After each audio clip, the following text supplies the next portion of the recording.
హనుమకొండ భీమవరంలో వరంగల్ ఉమ్మడి జిల్లా డిగ్రీ పీజీ అన్ని కళాశాలలు బంద్ పాటిస్తున్నాయి అని టీపీడీఎంఏ వరంగల్ ఉమ్మడి జిల్లా కోఆర్డినేటర్ గోలి వెంకట మీడియాతో మాట్లాడుతూ టీపీడీఎంఏ పిలుపు మేరకు ఈరోజు హనుమకొండ భీమవరంలో ప్రొఫెషనల్ నాన్ ప్రొఫెషనల్ కళాశాలల విద్యార్థులు ఉపాధ్యాయులు నిరసన వ్యక్తం చేశారు. గత 4 సంవత్సరాలుగా స్కాలర్షిప్లు రాకపోవడం, సుమారు 12,000 కోట్ల రూపాయలు బకాయిలు చెల్లించే వరకు ఈ బంద్ కొనసాగుతుందని అన్నారు. కార్యక్రమంలో KUP MA general secretary Bhimavaram degree PG college president Goli Venkat, కోశాధికారి కొండం సదానందం, కేయూపీ ఎంఏ ప్రతినిధులు అయిన తిరుపతి రెడ్డి, రవీంద్ర, శ్రీనివాస్, సురేష్ మరియు నారాయణ రెడ్డి, కృష్ణ, మోహన్, ఉపాధ్యాయులు తదితరులు పాల్గొన్నారు.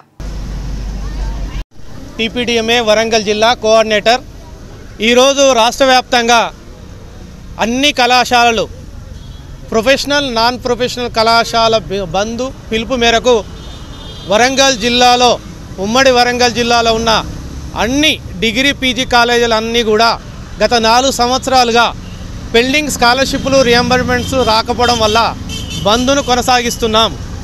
ఈ బంద్ ఇవాటి నుంచి మాకు గత 1 ఇయర్ క్రితం ఇచ్చిన పెండింగ్ టోకెన్లు సుమారు 1,200 కోట్ల బకాయిలు వెంటనే చెల్లించే వరకు కొనసాగుతుంది. దీనిలో ఎలాంటి నిష్పక్షపాతం ఉండకూడదు. గత సంవత్సరం నుంచి ప్రభుత్వం చర్చలకని పిలిచి మమ్మల్ని చాలా మోసం చేసింది.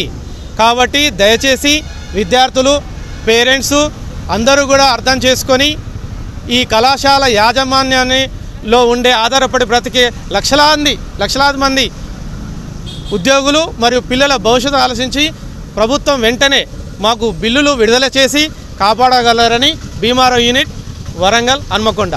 Thank you.